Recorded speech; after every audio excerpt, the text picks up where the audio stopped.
Salut tout le monde, c'est Adrien, j'espère que vous allez tous très bien. Ça fait très longtemps que j'avais pas tourné de vidéo. En général, j'ai tourné un peu en avance ou alors vraiment à la va-vite. Là, on change en même temps qualité de micro. On est repassé sur un bon petit micro USB qui m'a coûté à peine 20 balles tout compris. Donc ça, c'est plutôt pas trop mal. Je suis en train de voir pour me racheter une caméra.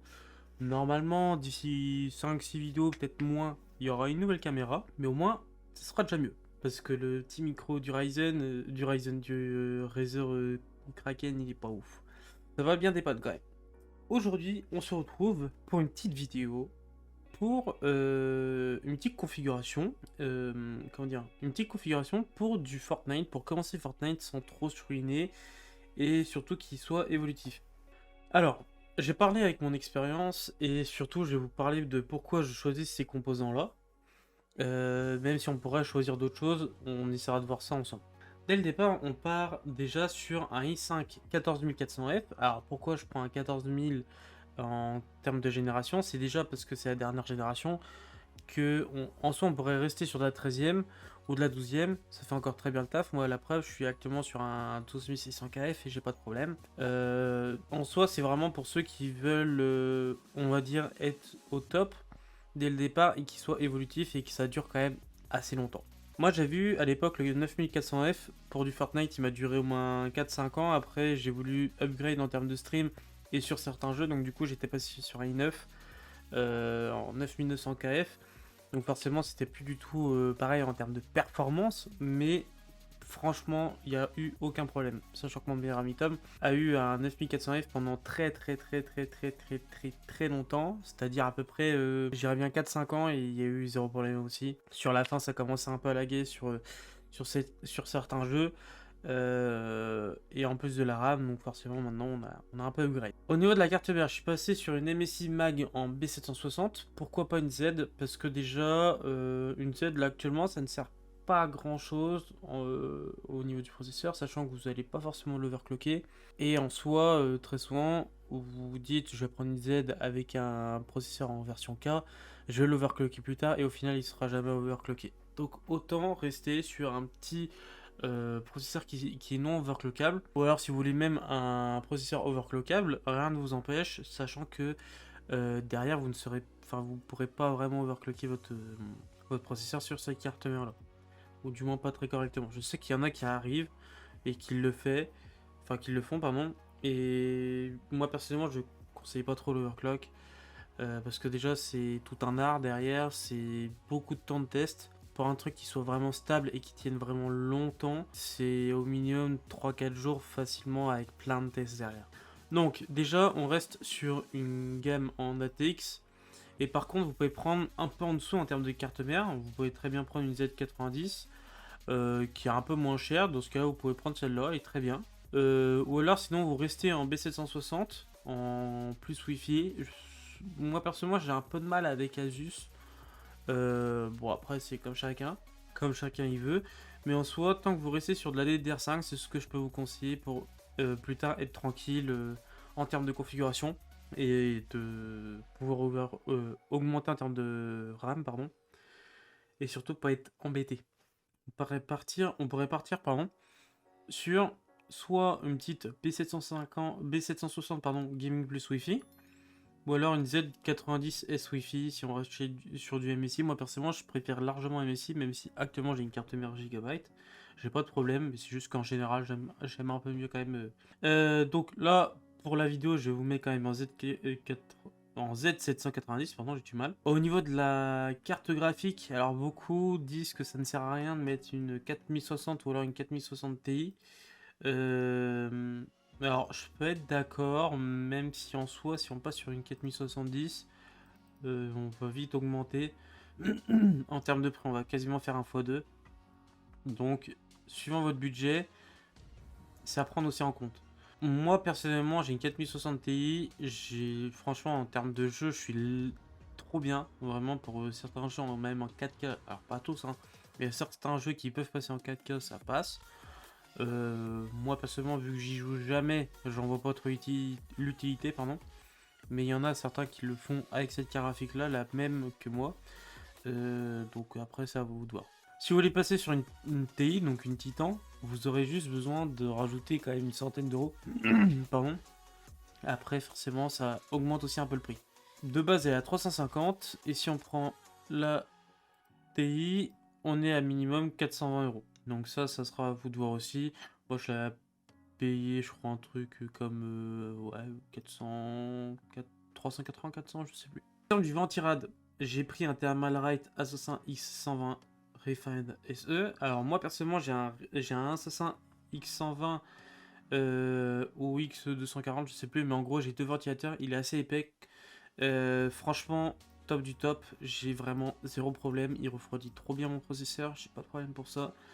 J'ai celui en fait, c'est le Perlez, Perlez Assassin.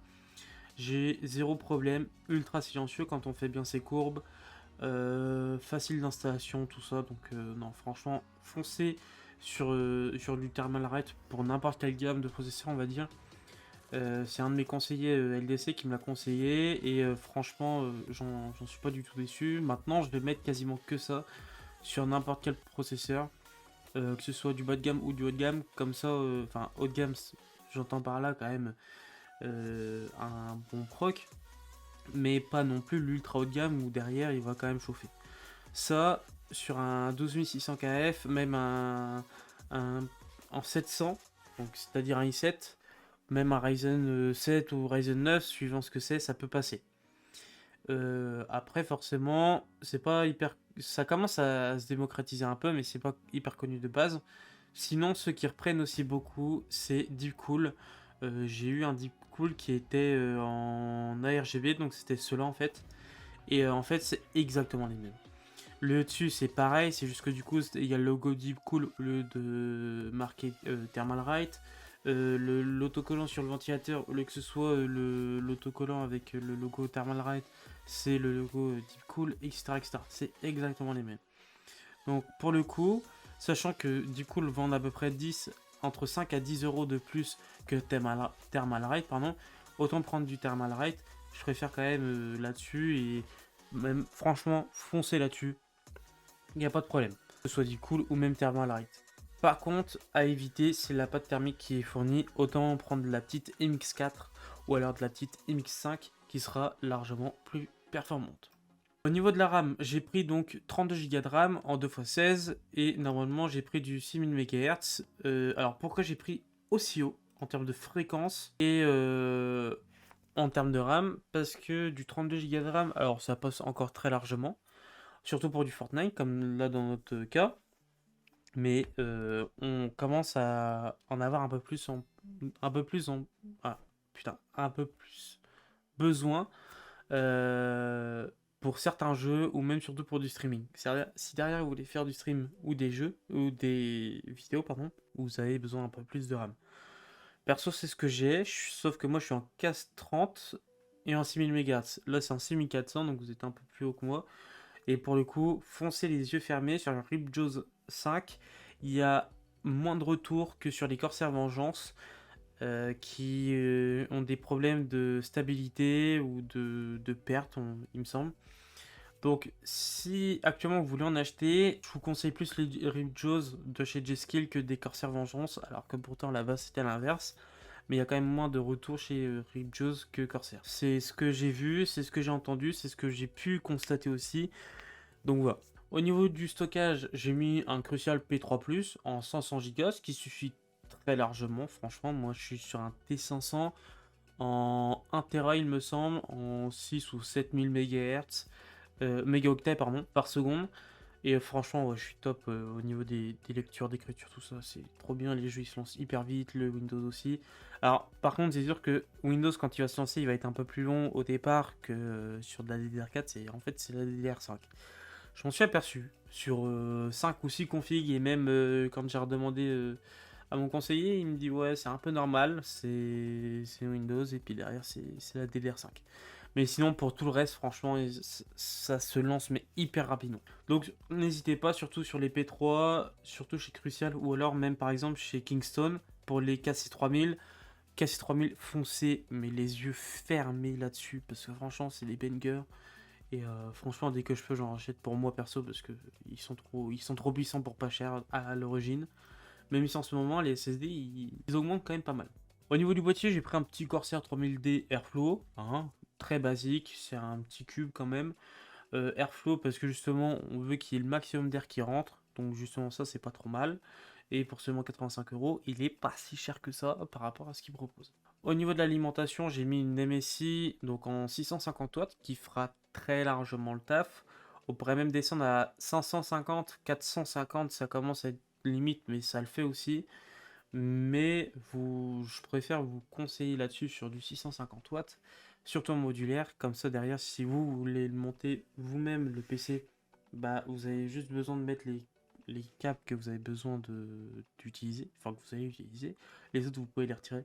A contrario des alimentations basiques. Qui, elles, s'il y a des câbles qui ne vous servent pas, bah, vous êtes obligé de les avoir dans le PC. Et donc prendre de la place.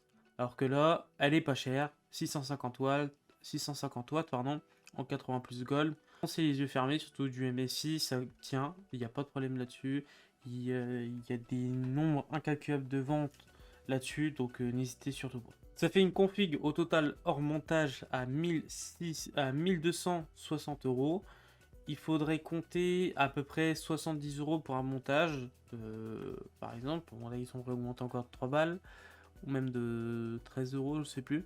Mais si vous voulez le recevoir, il faut pas être pressé dans le sens où il y a à peu près une semaine entre le moment de l'achat et le moment où vous allez être livré pour le montage. Eux derrière, ils vont faire quelques tests et ensuite ils vous l'envoyer. Sincèrement, pour le montage, c'est pas hyper compliqué, mais si vous avez un peu peur de faire une connerie, par exemple pour mettre le processeur sur votre carte mère, ou la RAM, ou la carafique ou autre, n'hésitez pas, il y a des tutos sur YouTube, ou alors n'hésitez pas à aller voir soit un LSC, soit Tapacha à Paris, ou alors Matériel.net ou autre. N'hésitez pas pour un montage, ils peuvent le faire très rapidement. Donc voilà, je vous mets tout le lien dans la description, je vous mets le lien pardon en description, je vous mets sinon normalement pour vendredi une nouvelle vidéo, ça sera ce que je prends en général sur mes clés USB pour quand je fais un dépannage. Et plus tard, on reverra encore pour une nouvelle configuration. N'hésitez pas aussi à me dire ce que vous voudriez comme vidéo, ou même de configuration.